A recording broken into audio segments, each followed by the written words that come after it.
Jesus nos mostrou o caminho para seu reino. O reino de Deus Pai. Jesus nos mostrou o caminho para a salvação, o caminho para seu reino. Ele nos redimiu do pecado e da lei que dava a Satanás autoridade sobre nós. E, quando vós estáveis mortos nos pecados, e na incircuncisão da vossa carne, vos vivificou juntamente com ele, perdoando-vos todas as ofensas, havendo riscado a cédula que era contra nós nas suas ordenanças, a qual de alguma maneira nos era contrária, e a tirou do meio de nós, cravando-a na cruz. E, despojando os principados e potestades, os expôs publicamente e deles triunfou em si mesmo. Colossenses, capítulo 2, versículos 13 a 15. Vemos, nessa passagem importante, que há uma parte que diz que foi riscado a cédula de obrigações ou ordenanças. A cédula significa os mandamentos ou a velha lei. Ou seja, Paulo relata sobre a anulação da lei. Ele afirma que estávamos mortos perante a lei e Jesus nos resgatou dessa prisão. Nos livrou da autoridade de Satanás, ou o dono da lei. Satanás, muitas vezes confundido como Javé ou Jeová, uma vez enviado as leis ao homem, e pela aceitação dessa mesma lei pelo homem, fez com que ele ganhasse total autoridade sobre a humanidade, e sobre nossos espíritos corrompidos. Com isso, estávamos sujeitos às suas punições e maldições, caso desrespeitássemos tais leis, impossíveis de serem cumpridas com nossos espíritos corrompidos pelo mal. Jesus tirou essa lei do meio de nós e a cravou na cruz. Jesus desarmou o principado, Satanás, tirando a autoridade do diabo e a triunfou em si mesmo.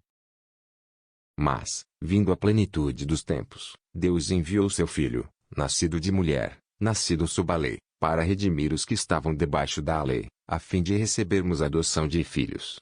Gálatas, capítulo 4, versículos 4 e 5. Jesus veio resgatar ou salvar aqueles que estavam sob a lei. Quando somos resgatados, estamos sendo libertos da autoridade de outro dominador. Ou seja, Deus não nos iria resgatar de sua própria autoridade. Ele nos resgatou da autoridade do diabo. Portanto, essa lei era contra o homem, era opressiva, era do diabo. O qual nos tirou da potestade das trevas, e nos transportou para o reino do Filho do seu amor, em quem temos a redenção pelo seu sangue, a saber, a remissão dos pecados. Colossenses, capítulo 1, versículos 13 e 14. A redenção é como um pagamento de resgate para se libertar. O pagamento foi o sangue de Jesus, o qual nos libertou das trevas, pagando nossos pecados ou transgressões, que estavam sob os mandamentos da lei. Jesus nos libertou do sistema de julgamento, maldições e castigos, sem nenhuma misericórdia, dado por Satanás. Jesus nos trouxe misericórdia, arrependimento e transformação espiritual. Porque, se os que são da lei são herdeiros, logo a fé é vã e a promessa é aniquilada. Porque a lei opera a ira. Porque onde não há lei também não há transgressão. Romanos, capítulo 4, versículos 14 e 15. Em Deuteronômio 28, aquele que quebra a lei, é amaldiçoado. Fica sob a ira de Deus. A lei multiplica o pecado, condenação, transgressão. Mas, quando Jesus nos redimiu da lei, não há transgressão.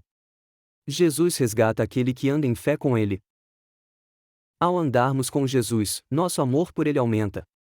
Com isso, aumenta o respeito ao próximo, pois o amor de Cristo resplandece em nosso convívio quando somos transformados. O Espírito Santo, deixado por Jesus, nos guia e nos faz saber entre o bem e o mal, nos guiando e interferindo em nossos atos. Ao nos distanciarmos de Deus, o mal volta a nos abater. É o mal, ou o diabo que nos ataca, nos amaldiçoa. Não é Deus o causador do mal ou do castigo, como muitos pregam no cristianismo e em diversas religiões. O Espírito Santo nos transforma. Ele nos chama ao arrependimento quando nos comportamos de forma incorreta perante a Deus e ao próximo. Sentimos que não estamos andando com Jesus e pedimos seu perdão. Todos aqueles, pois, que são das obras da lei estão debaixo da maldição, porque está escrito: maldito todo aquele que não permanecer em todas as coisas que estão escritas no livro da lei, para fazê-las. E é evidente que pela lei ninguém será justificado diante de Deus, porque o justo viverá pela fé. Ora, a lei não é da fé, mas o homem, que fizer estas coisas, por elas viverá. Cristo nos resgatou da maldição da lei, fazendo-se maldição por nós, porque está escrito: maldito todo aquele que for pendurado no madeiro, para que a bênção de Abraão chegasse aos gentios por Jesus Cristo, e para que pela fé nós recebamos a promessa do Espírito. Gálatas capítulo 3, versículos 10 e 14. Primeiro, Deus nunca trabalharia contra seus próprios propósitos. Seria um reino dividido. Segundo, a lei não é de Deus, a fé é de Deus. Como vimos, a lei é contrária à fé. Aqui fica claro que somos salvos pela fé, e não pela lei. A fé nos leva perto de Deus enquanto a lei nos afasta de Deus, ou seja, sentidos totalmente contrários. Quando você está sob a lei, ficará desconectado de Jesus. A conexão com Jesus é feita pela fé. Jesus nos resgatou da lei e de sua maldição. A palavra resgate vem de salvar alguém de uma autoridade para outra. Ou salvar de uma situação negativa, para uma positiva. Mais um exemplo, no qual vemos que Jesus não tinha autoridade na terra. Jesus carregou nossos pecados, pagou nossa fiança para nos resgatar dessa lei e maldição. Veja que Jesus diz que seu reino não é na terra. Tornou, pois, a entrar Pilatos na audiência, e chamou a Jesus, e disse-lhe: Tu és o rei dos judeus? Respondeu-lhe Jesus: Tu dizes isso de ti mesmo, ou disseram tu outros de mim? Pilatos respondeu: Porventura sou eu judeu? A tua nação e os principais dos sacerdotes entregaram-te a mim. Que fizeste? Respondeu Jesus: O meu reino não é deste mundo. Se o meu reino fosse deste mundo, pelejariam os meus servos, para que eu não fosse entregue aos judeus, mas agora o meu reino não é daqui. Disse-lhe, pois, Pilatos: Logo tu és rei? Jesus respondeu: Tu dizes que eu sou o rei. Eu para isso nasci, e para isso vim ao mundo, a fim de dar testemunho da verdade. Todo aquele que é da verdade ouve a minha voz. João, capítulo 18, versículos 33 e 37. Nessas passagens vemos fortes mensagens e revelações de Jesus que são ignoradas pelos cristãos modernos. Primeiro, Jesus diz que seu reino não é na terra. Logo quem reina é outro, ou seja, o diabo. Segundo, Jesus insinua que não é rei dos judeus. Logo, ele não é Jeová ou Javé, como muitos cristãos afirmam serem os mesmos deuses que Jesus ou nosso Pai. Terceiro, ele diz que é a verdade, logo tudo que Jesus diz é a verdade. Todo homem que se diz cristão deve acreditar 100% em que Jesus diz. Suas puras palavras devem ser aceitas como a verdade absoluta.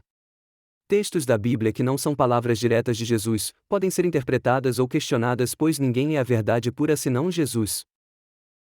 O cristianismo prega que para ser cristão é preciso ter a Bíblia e sua interpretação pelo sistema cristão predominante, como verdade absoluta. Fora disso, você é considerado como um herege. Termo usado por inquisidores que forçam sua interpretação bíblica como verdade absoluta e inquestionável, como se eles fossem os servos diretos de Jesus.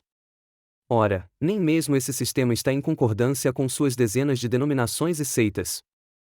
A verdade é Jesus, suas pregações, ensinamentos e obras. A interpretação da Bíblia para o cristão deverá ter Cristo como referência primordial. Se ele diz que ninguém viu o Pai, ou diz que vocês nunca conheceram o Pai, logo Deus visto por muitos no Velho Testamento, não era o Pai. Se você se recusa a acreditar nisso, você está dizendo que Jesus mentiu. Se Jesus mentiu, você não o considera a verdade que ele diz que é. O cristão em primeiro lugar tem que acreditar 100% em que Jesus diz, pois ele diz ser a verdade. Se questionar o que Jesus diz, você não o tem como verdade absoluta, logo você não é cristão, mas um simpatizante de certos ensinamentos de Jesus. Se Jesus diz que ele e o Pai são um e, além disso que, quem o vê, vê ao Pai, concluímos que não há mal em Deus Pai, pois Jesus somente revelou o amor para nós. Ele veio revelar a imagem direta do Pai. E não foi revelado por Jesus nada de maligno. Logo não há maldição, destruição no Deus Pai. Então, o Deus vingativo e destruidor do Velho Testamento, não era nosso Deus Pai. Se Jesus diz que ninguém vai ao Pai que não seja por ele, logo ninguém vai ao Pai seguindo a Jeová ou Javé ou outros deuses. A seguir, algumas passagens sobre o reino dos céus, dentre muitas outras. Ou seja, o reino de Deus não é na terra. Se a terra prometida aos judeus é um reino na terra, logo isso não vem de Deus Pai, pois o reino de Deus não é aqui. Quem reina na terra é o diabo, o único que pode oferecer reinos na terra, como foi oferecido a Jesus, mas rejeitado. Naqueles dias, surgiu João Batista, pregando no deserto da Judeia. Ele dizia: arrependam-se, pois o reino dos céus está próximo. Mateus, capítulo 3, versículos 1 e 2. Daí em diante Jesus começou a pregar: arrependam-se, pois o reino dos céus está próximo. Mateus, capítulo 4, versículo 17. Por onde forem, preguem esta mensagem: o reino dos céus está próximo. Mateus, capítulo 10, versículo 7. Não tenham medo, pequeno rebanho, pois foi do agrado do Pai dar o reino a vocês. Lucas, capítulo 12, versículo 32. Pai nosso, que estás nos céus, santificado seja o teu nome. Venha o teu reino. Mateus, capítulo, versículos 9 e 10. Bem-aventurados os pobres em espírito, pois deles é o reino dos céus. Mateus, capítulo 5, versículo 13 e 4. Nem todo aquele que me diz, Senhor, Senhor, entrará no reino dos céus, mas apenas aquele que faz a vontade de meu Pai que está nos céus. Mateus, capítulo 5, versículo 19 e 20. Eu digo que muitos virão do Oriente e do Ocidente e se sentarão à mesa com Abraão, Isaque e Jacó no reino dos céus. Mateus, capítulo 8, versículo 11. O Senhor me livrará de toda obra maligna e me levará a salvo para o seu reino celestial. A Ele seja a glória para todo sempre. Amém. 2 Timóteo, capítulo 4, versículo 18. Então Jesus disse aos discípulos: digo a verdade, dificilmente um rico entrará no reino dos céus. E digo ainda, é mais fácil passar um camelo pelo fundo de uma agulha do que um rico entrar no reino de Deus. Mateus, capítulo 19, versículos 23 e 24. Então disse Jesus: deixem vir a mim as crianças e não as impeçam, pois o reino dos céus pertence aos que são semelhantes a elas. Mateus, capítulo 19, versículo 14.